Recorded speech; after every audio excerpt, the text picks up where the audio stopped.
de estar en este espacio, creo que es muy importante que justamente se contrasten las visiones, interpretaciones sobre la Guerra del Pacífico entre los tres países involucrados, porque una de las cosas que más descubrimos al estudiar la Guerra del Pacífico es que los tres países presentan versiones históricas, interpretaciones históricas disímiles, pero como ya voy a exponer en un momento, también presentan imaginarios semejantes y ese es justamente el centro de mi tesis doctoral, tanto en el siglo XIX como en el siglo XX, como en el siglo XXI. ¿Qué es lo que dicen las interpretaciones bolivianas nacionalistas? En primer lugar, lo que subrayan las interpretaciones bolivianas nacionalistas es que Bolivia nació con mar, que eso es algo que se discute, ¿no? Con historiadores, pensadores, especialmente chilenos, ¿no? ¿Qué dicen los historiadores nacionalistas bolivianos? Que Bolivia nació con mar, que en la Intendencia de Potosí, lo que después va a ser el Departamento de Potosí, estaba contemplada la salida al Océano Pacífico, que cuando se delimitaron las repúblicas a partir del Uti Possidetis Juris de 1810, Bolivia contaba con una salida a la costa del Pacífico, justamente como parte de lo que fue la Intendencia de Potosí, ya sea que haya Bolivia pertenecido al Virreinato de Lima, al Virreinato de Buenos Aires, como la jurisdicción de Charcas, se supone Bolivia había nacido con su costa en el Océano Pacífico, y es por eso que cuando ya se consolida la independencia boliviana y bueno, se consolida el Estado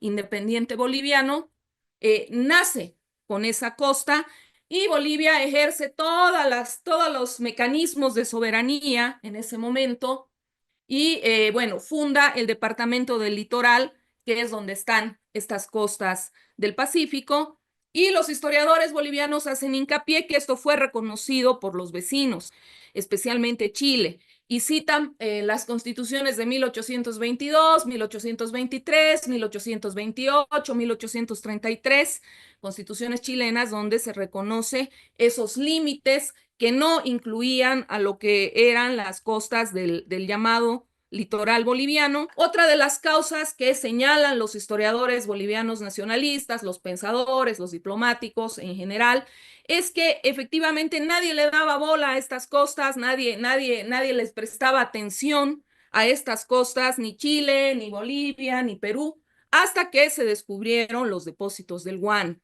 ¿no? Ya se descubrieron depósitos en 1842 y el presidente Bulnes de Chile, bueno, va a dictar una ley donde va a declarar que estos depósitos eran propiedad chilena, aunque se supone el territorio era boliviano, y ahí van a empezar los entredichos diplomáticos entre Bolivia y Chile. En 1878, lo que va a violar el presidente Daza cuando pone un impuesto de 10 centavos por kilo de salitre exportado, principalmente para la empresa de ferrocarriles de Antofagasta, que era una empresa que tenía efectivamente capitales chilenos, tenía también capitales británicos, se supone que era una empresa privada, pero cuando Daza hace este tímido intento nacionalista, proteccionista de poner este impuesto, que no era mucho, tampoco, ¿no? 10 centavos por kilo de salitre exportado.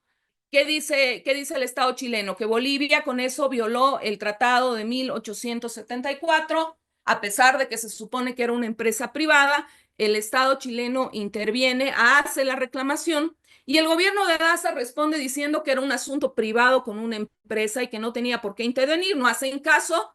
Ya en 1879 está la amenaza del embargo de bienes a la empresa, cosa que se ejecuta, interviene el Estado chileno y bueno, se da esta ocupación de febrero de 1879, no está todavía declarada la guerra, pero bueno, el ejército chileno, las Fuerzas Armadas chilenas ya ocupan Antofagasta. Hay una serie de efectos de la Guerra del Pacífico en la identidad nacional boliviana, en la construcción de lo que sería la identidad nacional boliviana, cómo nos percibimos nosotros como país. Primero, un país de puro fatalidades, ahí hablan de la fatalidad de la raza, de la fatalidad geográfica, especialmente los historiadores del siglo XIX, que tienen un contenido de pensamiento decimonómico que es común, ¿no? El racismo en esa época. también realzan el hecho de que Bolivia finalmente queda encerrada, hay una especie de claustrofobia espiritual, y el hecho de que efectivamente la mediterraneidad es algo que está marcado en nuestra identidad como una fatalidad, como una desgracia, como una tragedia. Eso hace que también de alguna manera en la cultura política boliviana exista la xenofobia defensiva. Yo al contrario de lo que hizo la doctora que le explicó también lo de la percepción histórica de los historiadores antiguos, antiguos entre comillas, de la versión más clásica de la Guerra del Pacífico, de su origen y su inicio, yo voy a partir por el final.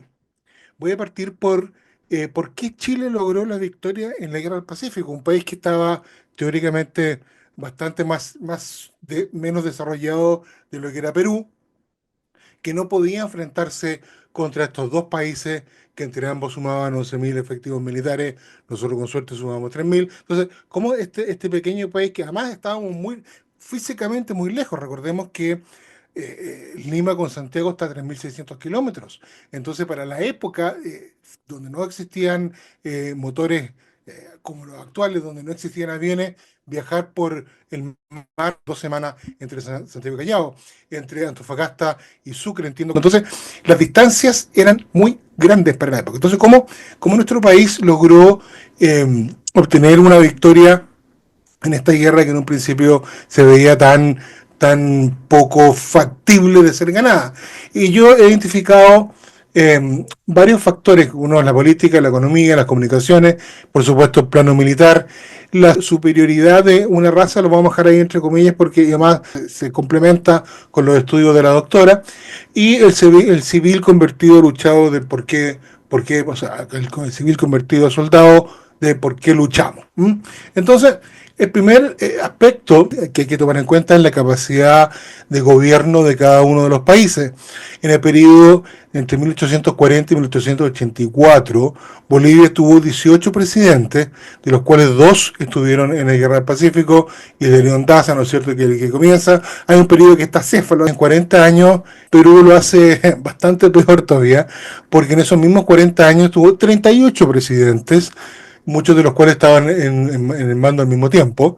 Había una suerte, casi una cuasi guerra civil mientras estaban en guerra con Chile. Entonces, un país muy difícil para gobernar, un país muy grande por lo demás, y un país que durante todo ese periodo presentó una anarquía política importante que coartó de muchas maneras su propio desarrollo. ¿Ok? En el caso nuestro tuvimos 6 presidentes, 2 de los cuales fueron en decenios, que gobernaron 10 años, y el resto fueron de quinquenios. Y durante la Guerra del Pacífico, 2 presidentes: Aníbal Pinto, y luego por elección popular de la época, no son las mismas elecciones actuales, que asume Domingo Santa María. Entonces, sin duda que nuestro país tenía una base, un sustento político, de calma política mucho mayor que el resto de nuestros vecinos, y eso permitió un desarrollo en todos los aspectos, en el aspecto civil, el aspecto social, el aspecto económico, que fue más estable que en el resto de los países. Pero Bolivia no estaba lo suficientemente desarrollado, ferrocarril tampoco tenía, ni externo ni interno. Chile estaba bastante conectado, y por supuesto tenía solamente un puerto en vez de los que teníamos nosotros, como es Perú. Tenía una relación bastante interesante de puerto, y con Callao, Iquique, Hilo, Mollendo y Salaberry. Y en cuanto a los puertos chilenos, bueno, estaban Valparaíso, San Antonio, Talcahuano, etcétera, etcétera, etcétera. Entonces, la conexión marina, de las comunicaciones marítimas entre las costas del Pacífico Sur, estaban bastante bien desarrolladas. Los puertos bolivianos de Antofagasta, de cierta manera también Mejillones y Tocopilla, bastante menor, pero de cierta manera también contribuyeron a un desarrollo más o menos interesante de las comunicaciones navales o marítimas de la época. ¿Okay? Un aspecto relevante en el momento de las batallas era que Bolivia tenía su fuerza armada, su ejército, usaba 6 fusiles distintos, todos de distinto calibre. Perú lo hacía peor porque tenía 10 fusiles distintos, todos de distinto calibre. Incluso habían batallones que tenían dos fusiles distintos dentro del mismo batallón. Y esto provocó un rompecabezas logístico de proporciones. Ante todo, la guerra del Pacífico, no toda la guerra es igualmente interesante para todos. Para Chile, por ejemplo, el interés es más sobre el desarrollo de la guerra. Al haber ganado la guerra del Pacífico, el chileno ve en cada batalla ganada, porque la gran mayoría de las batallas la ganaron, pues el logro, el heroísmo, el patriotismo, ¿no? Por parte de su propio ejército. Por consecuencia, van a estar más enfocados en conocer cada una de las victorias que tuvieron durante la guerra del Pacífico. Mientras que el Perú y Bolivia, al haber perdido la guerra, van a estar más interesados en conocer el preámbulo de la guerra y las consecuencias de la guerra. No mucho el desarrollo, porque en el desarrollo, evidentemente, al haber perdido no tenemos mucho de qué jactarnos. Yo voy a exponer una postura bastante, de repente, disonante a lo que normalmente hago en redes sociales, porque mi afán es debatir y no coincidir. Tenemos el mapa de André Baleato, de 1793, territorio del Reino de Chile. El problema de la división de territorio, los límites que van a nacer a raíz de la nueva república, se debe lamentablemente a que los Borbones, al llegar al poder en España, empiezan a dividir los territorios del Reino del Perú y a generar nuevas jurisdicciones, nuevos territorios que van a afectar luego cuando fuéramos república. Pero para 1793, 17 años antes del Utis Possidetis, que es lo que se va a reclamar en el momento, cuando se alcanza la independencia de estos pueblos, el Reino de Chile tenía frontera norte con Perú. Llegaba hasta el río Loa. Perfecto, ahí tenemos ese mapa que nos ayuda a poder entender un poquito más. También tenemos un segundo mapa, que es la Carta Esférica de las Costas del Reino de Chile de 1799, el siguiente cuadro. Las cartas esféricas de las costas del Reino de Chile, que estamos mostrando también inmediatamente, demuestran que Cobija, por ejemplo, le pertenecía al Reino de Chile y no a la Audiencia Real de Charcas. Seguimos en esta primera parte. Chile abandonó el litoral de Atacama desde su independencia en 1810. El mapa de André Beleato, que acabamos de ver, director de la Escuela Náutica de Lima por orden del virrey Francisco Gil de Taboada y Lemus, en 1793, Cobija aparece como territorio del Reino de Chile. La Carta Esférica de las Costas del Reino de Chile en 1799 también demuestran que Chile era dueño de Cobija y llegaba hasta el río Loa, frontera con el Virreinato del Perú, como parte del Reino de Chile dentro del corregimiento de Copiapó. El precursor peruano Hipólito Unanue publica en 1793 que el Virreinato del Perú limita por el sur con la Capitanía General de Chile.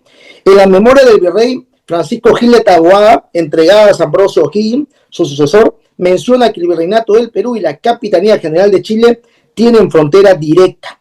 Incluso la Constitución, como bien lo mencionó la doctora Rocío, de 1822 de Chile, en su artículo 3, dice que al norte, hasta el despoblado de Atacama, pero no es tan claro ni detallado, pero lo menciona. ¿Ok? Y esto va a pasar lo mismo con las constituciones del 93, 28 y 33 de Portales. Con la independencia de Bolívar, porque así se llamó primero Bolivia, República de Bolívar, antes se llamaba Audiencia Real de Charcas, y en algunos documentos se le llamaba el Alto Perú. Desde su periodo anterior como Audiencia Real de Charcas, esta dependió de los puertos de Arica y Buenos Aires, sin ser jamás dueña de ambos. Y como república, siguieron usando ambos puertos, pagando aranceles que oscilaban entre el 45 y el 92%, esto sin contar el costo de traslado en mulas de los productos que ingresaban por sus vecinos. Es decir, para la reciente República de Bolívar, de 1825, seguían usando el puerto de Arica y el de Buenos Aires, aun cuando en 1826 Bolívar va a hacer lo que todos conocemos, reclamar Cobija. Chile no aprovechó la victoria de la batalla de Yungay para reclamar la ocupación boliviana en el desierto de Atacama.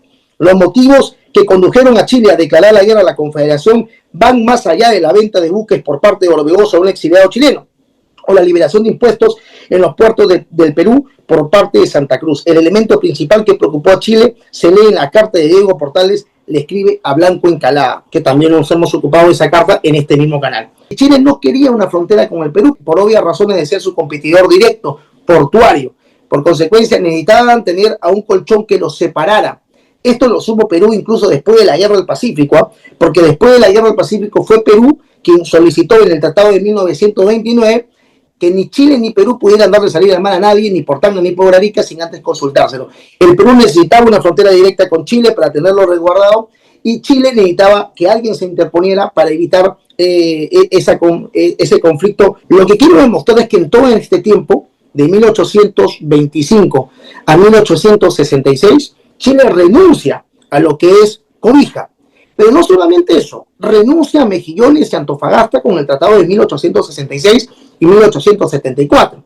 Esos dos tratados, a diferencia de lo que opina la doctora Rocío, fueron absolutamente beneficiosos para Bolivia, porque sin tener presencia mayoritaria boliviana en esta zona, Bolivia logra que Chile pusiera el hito de su frontera norte en el paralelo 24, ganando Bolivia en 1866 los territorios ricos que van a ser más adelante descubiertos: la plata, el salitre y el guano. Y en 1874, prácticamente a perpetuidad, solamente con un pequeño impuesto que durante 25 años no se pudieran elevar. Entonces, los dos tratados de límite firmados por Chile y Bolivia, esos dos tratados, fueron absolutamente beneficiosos para Bolivia, pero defectuosos o complicados o no propios para Chile. Chile, concluyo con esta explicación: Bolivia nació sin salida al mar. Primer punto importante, Bolivia nace sin salida al mar. Segundo punto, Bolivia tiene legalmente mar de 1866 a 1879.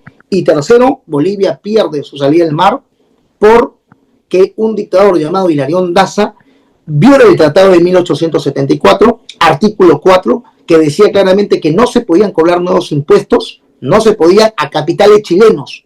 No importaba si eran estatales o privados, eran capitales chilenos, y en este caso específico se viola el tratado. Así haya sido de 1 centavo o de 1000 centavos el impuesto, no se podía cobrar ni modificar el tratado unilateralmente, y esto arrastra a Perú. En el siguiente paso voy a explicar por qué Perú y Bolivia salieron en secreto el 6 de febrero de 1873.